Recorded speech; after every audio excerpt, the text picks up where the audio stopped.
Welcome to I special. నేను సోనియా.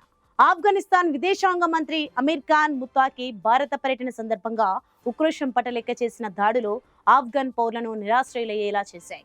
ఈ దాడుల్లో 12 మంది ఆఫ్ఘాన్ సాధారణ పౌరులు మరణించారు. 100 మందికి పైగా గాయాల పాలయ్యారని తాలిబాన్ అధికారులు చెప్పారు. 2 రోజులు వరుసగా డ్యూరాన్ లైన్ సరిహద్దు గ్రామాలపై వైమానిక దాడులు కాల్పులు జరపడం కారణంగా ఇప్పుడు జనం తమ ఇళ్లను సర్దుకునే పనులలో బిజీ అయ్యారు. ఇల్లు కూలిపోవడంతో ఆ శిథిలాలను ఏరుకుంటూ కనిపిస్తున్నారు. మళ్లీ నిర్మించుకునేందుకు చేతిలో డబ్బు లేక తమపై దాడులకు తెగబడిన పాకిస్తాన్ పై ఆగ్రహం వ్యక్తం చేస్తున్నారు.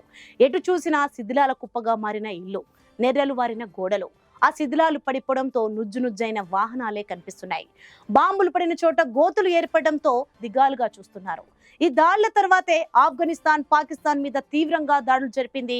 ఈ దాడులలో పాకిస్తాన్ ఆర్మీకి చెందిన 23 మంది సైనికులు మరణించినట్లు, 200 మందికి పైగా తాలిబాన్లను చంపినట్లు చెప్పింది. ప్రతీకార దాడులలో పలు పాకిస్తాన్ సైనిక స్థావరాలను స్వాధీనం చేసుకున్నట్లు ఆఫ్ఘన్ దళాలు ప్రకటించాయి.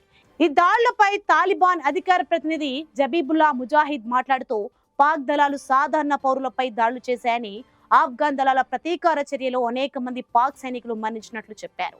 12 మంది చనిపోయినట్లు ఆయన ట్వీట్ చేశారు. ప్రతీకార దాడిలో అనేక పాకిస్తాన్ పోస్టుల్ని స్వాధీనం చేసుకున్నట్లు వెల్లడించారు. సరిహద్దు వెంబడి కాల్పులు జరుపుతుండటంతో డ్యూరాన్ లైన్ వద్ద ఉద్రిక్తతలు నెలకొన్నాయి. తాలిబాన్ విదేశాంగ మంత్రి అమీర్ ఖాన్ ముత్తాకి భారత పర్యటనలో ఉన్న సమయంలోనే పాకిస్తాన్ ఆఫ్ఘాన్ రాజధాని కాబూల్ పై వైమానిక దాడులు చేసింది. పాక్ తాలిబాన్ లీడర్ టార్గెట్ గా దాడులు చేసినట్టు చెప్పింది. ఈ సంఘటన తర్వాత తాలిబాన్ దళాలు పాకిస్తాన్ పై ప్రతీకారం తీర్చుకుంటున్నాయి.